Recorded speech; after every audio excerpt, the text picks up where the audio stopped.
क्या आपने कभी सोचा है कि लोहा जंग क्यों खाता है? सोना इतना कीमती क्यों होता है? एल्युमिनियम हल्का होने के बावजूद हवाई जहाज बनाने में क्यों इस्तेमाल होता है? और आखिर धातु बिजली और ऊष्मा के सुचालक क्यों होते हैं, जबकि अधिकांश अधातु इसके विपरीत होते हैं? इन सभी सवालों का जवाब मिलेगा क्लास 10 केमिस्ट्री चैप्टर 3, जिसका नाम है धातु और अधातु। इस चैप्टर में कंप्लीट जो है आपको जवाब मिल जाएगा जो जानना चाहते हैं इस इन सबसे संबंधित। इस वीडियो में हम इस पूरे चैप्टर को बिल्कुल आसान भाषा में शुरू से अंत तक समझेंगे। धातु और अधातु के भौतिक एवं रासायनिक गुण समझेंगे, अभिक्रिया समझेंगे, अभिक्रियाशीलता श्रेणी समझेंगे, आयनिक यौगिक और धातुओं यानी धातुओं का निष्कर्षण समझेंगे, संक्षारण एवं उससे बचाव के उपाय समझेंगे और परीक्षा में पूछे जाने वाले महत्वपूर्ण प्रश्न भी समझेंगे। तो वीडियो को अंत तक जरूर देखिए, क्योंकि इस चैप्टर का एक एक कॉन्सेप्ट बोर्ड परीक्षा के लिए बेहद महत्वपूर्ण है। तो चलिए शुरू करते हैं बिना समय गवाए और चैप्टर का नाम धातु और अधातु का संपूर्ण अध्याय जो है शुरू करते हैं और अंत तक बने रहे आप। तो इससे पीछे के वीडियो में हम लोग जो है धातु एवं अधातु चैप्टर का जो है संक्षारण एवं रोकथाम के उपाय इससे पीछे तक को हम लोग पढ़ चुके हैं। यहाँ से आगे जो हम लोग पढ़ने वाले हैं संक्षारण एवं रोकथाम, यहाँ से आगे हम लोग इस वीडियो में जो है कंप्लीट खत्म करने वाले हैं धातु एवं अधातु चैप्टर का। इसका 2 पार्ट है, आप लोग पहला पार्ट नहीं देखे हैं तो जाकर के जरूर देख लीजिएगा, चैनल पर अपलोड है। और इस पार्ट में जो हम लोग कंप्लीट कवर करेंगे, तो देख सकते हैं यहाँ से धातु एवं अधातु में संक्षारण एवं रोकथाम का। जब धातुएं वायु, जल, आर्द्रता, अम्ल या क्षार इत्यादि के प्रभाव से धीरे धीरे क्षतिग्रस्त हो जाती हैं तो इस प्रक्रिया को संक्षारण कहते हैं। क्या होता है कि जब धातु जो होते हैं, कोई भी धातु होते हैं, हवा के बारे में यानी वायु, जल और आर्द्रता यानी गीला कोई चीज़ पदार्थ के जो कारण अम्ल या क्षार इत्यादि के प्रभाव से धीरे धीरे ये क्षतिग्रस्त हो जाती है, यानी खराब होने लगती है, जंग लगने लगती है। तो इसी प्रक्रिया का जो है संक्षारण कहा जाता है और यह एक अवांछनीय एवं हानिकारक प्रक्रिया होता है संक्षारण जो होता है।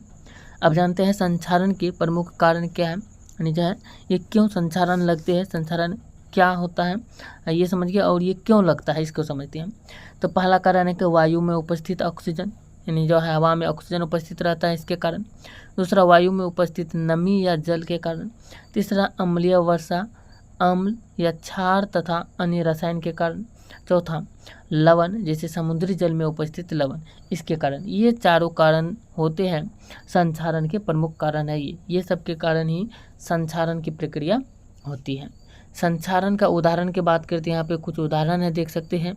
जैसे लोहे पर जंग लगना, लोहा पर, ये लोहा है और हवा में रहने पर और नमी के प्रभाव के कारण इसमें जंग लग जाता है, तो ये जो है लोहा पर जंग लगना ये संक्षारण के कारण यानी संक्षारण के उदाहरण हो गया। चांदी का काला हो जाना संक्षारण के उदाहरण है। तांबे पर हरा क्षार बन जाना यानी जो हरा प्रतिरक्त बन जाना, ये भी जो है संक्षारण के उदाहरण है। एल्युमिनियम का मलिन हो जाना, ये भी जो है संक्षारण का उदाहरण है। ये सब जो है संक्षारण के उदाहरण हो गए। अब जानते हैं संक्षारण के रोकथाम के प्रमुख तरीके, ऐसा क्या करना चाहिए जिससे कि हम लोग संक्षारण को रोक सकते हैं। पहला चीज़ है पेंट करना। संक्षारण को रोकने के लिए हम पेंटिंग कर सकते हैं, यानी पेंट करना। धातु की सतह पर पेंट की परत चढ़ाने से वायु और नमी का प्रभाव नहीं पड़ता, इसलिए जो है संक्षारण नहीं होता, यानी जंग नहीं लगता। जैसे लोहे के गेट हो गया, रेलिंग इत्यादि पर पेंट जो किया जाता है, इससे संक्षारण की प्रक्रिया नहीं होती है वहाँ पे। दूसरा है विद्युत लेपन।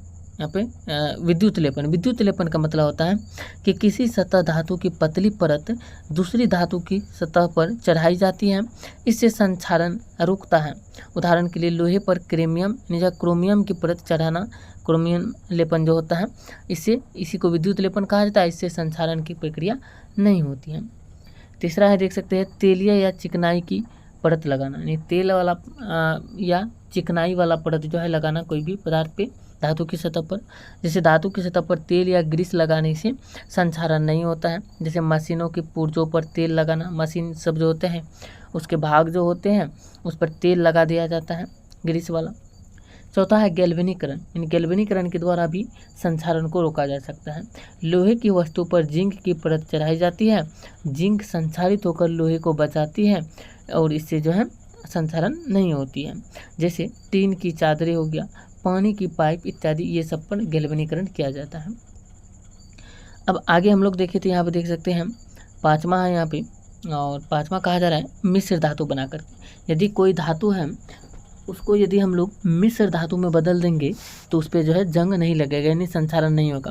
मिश्र धातु बनाने से धातु के संचारण की प्रतिरोधकता जो है बढ़ जाती है। उदाहरण के लिए स्टेनलेस स्टील हो गया। छठा है कैथोडिक संरक्षण से जो है जंग लगने से रोक सकते हैं, यानी संचारण होने से। संचारणशील धातुओं को किसी अधिक सक्रिय धातु जैसे जिंक हो गया, मैग्नीशियम हो गया, इससे जोड़ दिया जाता है और अधिक सक्रिय धातु स्वयं संचारित हो जाती है और मूल धातु सुरक्षित रहती है और इससे जंग नहीं लगता है। जैसे जहाज एवं पाइपलाइनों की जो है सुरक्षा किया जाता है इससे जो है। अब यहाँ से कुछ महत्वपूर्ण पॉइंट हैं। जो महत्वपूर्ण पॉइंट जो है वही चीज़ है जो हम लोग आगे पढ़ चुके हैं। जंग मुख्यतः लोहे पर बनती है जो हाइड्रेटेड फेरिक ऑक्साइड होती है। दूसरा, स्टेनलेस स्टील में क्रोमियम की मात्रा अधिक होने से वह संचारण से सुरक्षित रहता है। तीसरा, गैल्वेनीकरण में जिंक की परत रक्षा कवच का काम करती है। और चौथा, संचारण रोकने से धातुओं की आयु बढ़ती है तथा आर्थिक हानि कम होती है। ये हो गया इसका महत्वपूर्ण पॉइंट था इस पेज का। आगे बात करें तो आगे हम लोग जान लेते हैं मिश्र धातु के बारे में। मिश्र धातु को समझते हैं। जो है धातु में मिश्र धातु किसको कहते हैं? तो लिख सकते हैं, जब दो या दो से अधिक धातुओं को निश्चित अनुपात में पिघलाकर मिश्रित किया जाता है और ठंडा करके ठोस बना दिया जाता है तो जो नवीन धातु बनती है उसे ही मिश्र धातु कहते हैं। या तो दो से अधिक यानी 3, 4 कुछ भी मिला करके, सबको मिला करके एक पिघला करके जो इसको एक रूप में बना दिया जाता है, मिला करके उसे ही जो है मिश्र धातु कहा जाता है। ऐसे समझ सकते हैं। मिश्र धातु की प्रमुख विशेषता क्या है? पहला विशेषता है मिश्र धातु सामान्यतः शुद्ध धातुओं की तुलना में अधिक कठोर, मजबूत और टिकाऊ होती है। दूसरा, इनका गलनांक यानी मिश्र धातु का गलनांक प्रायः कम होता है।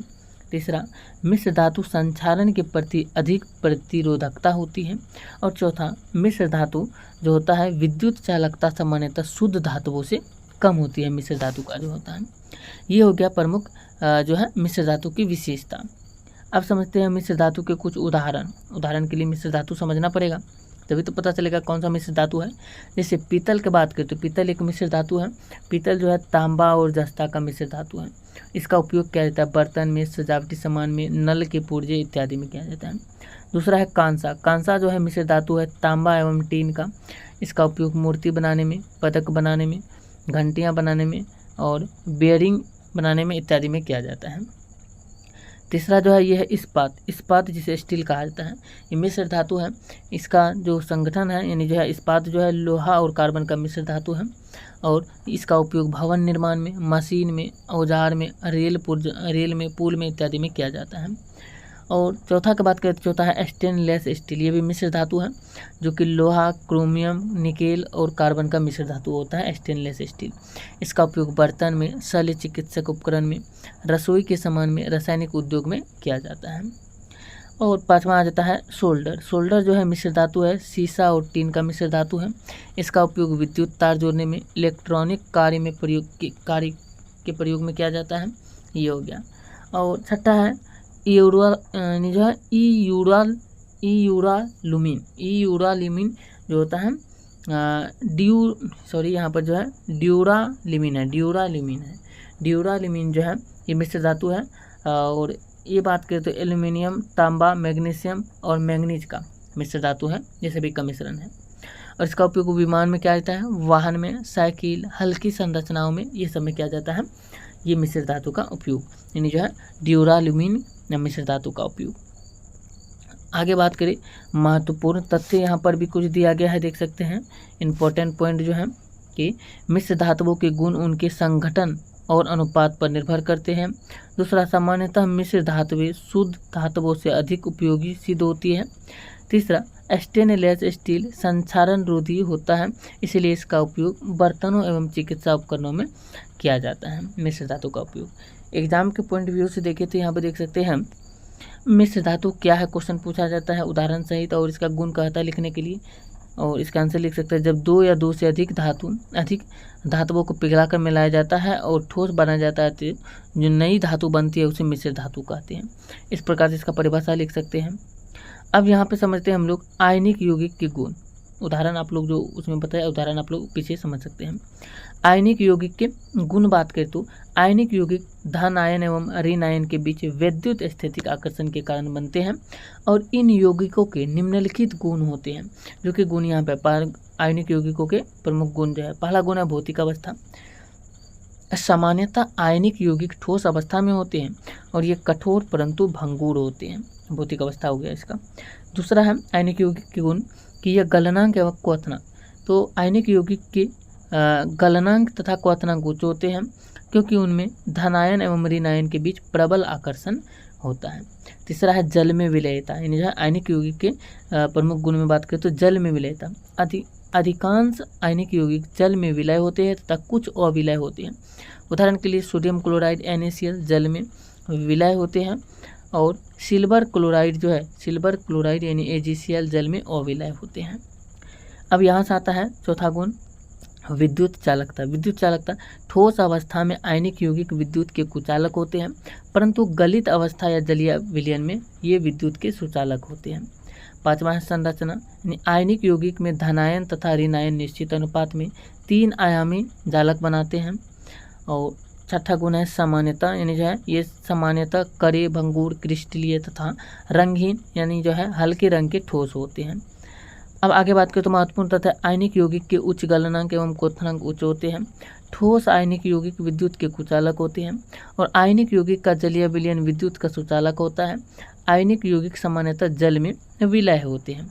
ये सब जो है इसके गुण है आयनिक यौगिक के। क्वेश्चन पूछ सकता है आयनिक यौगिक के गुण लिखिए, तो गुण यही आप लोग लिख सकते हैं जो पढ़े। और पूरा जो हम लोग जो अभी बताए जितना पढ़े, इसका पहला वीडियो भी यदि नहीं देखे हैं तो उसको भी देख लीजिएगा। और यहाँ पर जितना पढ़े इन सभी दोनों वीडियो का सारांश पूरा समझे तो एक यहाँ पर जो है इस पेज में सारांश दिया गया है, पूरा संपूर्ण अध्याय का सारांश। चलिए संपूर्ण अध्याय का सारांश को हम लोग एक बार देख लेते हैं, क्या क्या हम लोग पढ़ चुके हैं और यहाँ पे ये चैप्टर समाप्त हो जाएगा। सारांश में बात करें तो पहला है कि धातु एवं अधातु, यानी धातुएं सामान्यतः कठोर, चमकदार, तन्य, आघातवर्धनीय तथा ऊष्मा एवं विद्युत की सुचालक होती हैं और अधातुएं भंगुर, इसके बाद गैर चालक यानी जो अचालक तथा ये जो अचालक होते हैं, गैर चालक तथा अचालक होती हैं। धातु जो है कठोर होता है और अधातु भंगुर, धातु चमकदार और अधातु चमकदार नहीं, धातु तन्य और धातु जो है तन्य नहीं होता है, धातु आघातवर्धनीय होता है और धातु आघातवर्धनीय नहीं होता है, धातु चालक होता है विद्युत का और धातु चालक नहीं होता है। इस प्रकार से हो गया। धातु के भौतिक गुण की बात करें तो धातुओं में चमक, ऊष्मा तथा विद्युत की सुचालकता, तन्यता, आघातवर्धनीयता, उच्च गलनांक एवं घनत्व पाया जाता है, लेकिन अधातु में नहीं पाया जाता है। अब धातु के कुछ रासायनिक गुण भी यहाँ पे दिया गया है। सारांश में हम लोग देख रहे हैं तो देख सकते हैं कि ऑक्सीजन से अभिक्रिया करके धातुएं ऑक्साइड बनाती हैं, जैसे जस्ता बंद परी होने पर जैडोनो बनता है। दूसरा है जल से अभिक्रिया करके धातुएं धातु ऑक्साइड, धातु हाइड्रोक्साइड या ऑक्साइड तथा हाइड्रोजन गैस बनाती हैं, जैसे 2Na+2H2O से अभिक्रिया करके जो है 2NaOH+H2 बनाता है। तीसरा है अम्ल से अभिक्रिया करके धातुएं लवण तथा हाइड्रोजन गैस बनाती है। एग्जाम्पल के लिए Zn+2HCl जब अभिक्रिया करता है तो ZnCl2+H2 निर्माण करता है। ये इसका उदाहरण हो गया। अब समझते हैं यहाँ पे धातुओं की क्रियाशीलता श्रेणी। धातु की क्रियाशीलता श्रेणी की बात करते हैं, यहाँ पे सारांश में देख सकते हैं कि धातुओं को उनकी क्रियाशीलता के घटते क्रम में व्यवस्थित किया जाता है। जैसे K हो गया, पोटेशियम होता है, Na सोडियम, इस प्रकार से जो पूरा संपूर्ण दिया गया है कि Ca, Mg, Al, Zn, FeSn, Pb, H, Cu, Hg, Ag, Au, इस प्रकार से जो है ये क्रियाशीलता श्रेणी में दिया गया है। यानी जो ये धातुओं की क्रियाशीलता श्रेणी है, सबसे बड़ा ये है पोटेशियम और सबसे छोटा Au जो है सोना है। इस प्रकार से जो है क्रियाशीलता श्रेणी दिया गया है। उपयुक्त श्रेणी में ऊपर की ओर स्थित धातुएं अधिक क्रियाशील होती है तथा नीचे की ओर स्थित धातुएं कम क्रियाशील है। यानी जो है ये शुरू में जो है अधिक है और ये लास्ट में जो है ये कम क्रियाशील धातु है। अब जानते हैं धातुओं का निष्कर्षण कैसे किया जाता है। अयस्क से धातु प्राप्त करने की प्रक्रिया को निष्कर्षण कहते हैं। इसके प्रमुख चरण बहुत सारे हैं, जैसे अयस्क का सांद्रण किया जाता है, फिर अपचयन, परिशोधन और धातु का परिष्करण किया जाता है। ये प्रक्रिया अपनाते हैं। इसे सारा चीज़ जो हम लोग डिटेल से चैप्टर में पढ़ चुके हैं आगे। इसका पहला वीडियो में ये चीज़ जान चुके हैं। और ये पूरा चैप्टर का जो है सारांश है, सिर्फ ये देख सकते हैं। आगे आ जाता है संक्षारण। संक्षारण की बात करें जो कि इसी वीडियो में भी ऊपर में पढ़े कि धातुएं वायु, जल, अम्ल या लवण के प्रभाव से धीरे धीरे नष्ट हो जाती हैं, इसे संक्षारण कहते हैं। इसके प्रकार है रासायनिक संक्षारण तथा विद्युत रासायनिक संक्षारण। रोकथाम के उपाय बात करें तो रंगाई करके, गैल्वेनीकरण करके, मिश्र धातु बना करके, तेल या ग्रीस लगा करके, कैथोडोइक जो है संरक्षण इत्यादि करके जो है इसका संचारण को रोक सकते हैं। मिश्र धातु क्या है? 2 या 2 से अधिक धातुओं को निश्चित अनुपात में पिघलाकर तथा ठंडा करके तैयार मिश्रित धातु को जो है मिश्र धातु कहते हैं। उदाहरण के लिए पीतल, तांबा और जस्ता का मिश्रित धातु है। कांसा, तांबा और टीन का मिश्रित धातु है। स्टेनलेस स्टील, लोहा, क्रोमियम, निकेल, कार्बन का मिश्रित धातु है इत्यादि। ये सब जो है मिश्र धातु कहलाते हैं। मिश्र धातु में अधिक कठोर, मजबूत तथा संक्षारण रोधी होता है मिश्र धातु जो होता है। अब आगे बात करें तो हम लोग देख सकते हैं आयनिक यौगिक के गुण भी समझ लेते हैं, जो लास्ट में भी पढ़ चुके हैं। आयनिक यौगिक के गुण में आयनिक यौगिक ठोस अवस्था में कठोर एवं भंगुर होते हैं। इसका गलनांक तथा क्वथनांक उच्च होता है और ये आयनिक यौगिक में विलय होते हैं। ये में विलय होते हैं तथा अपने जलीय विलयन या पिछली अवस्था में विद्युत के सुचालक होते हैं।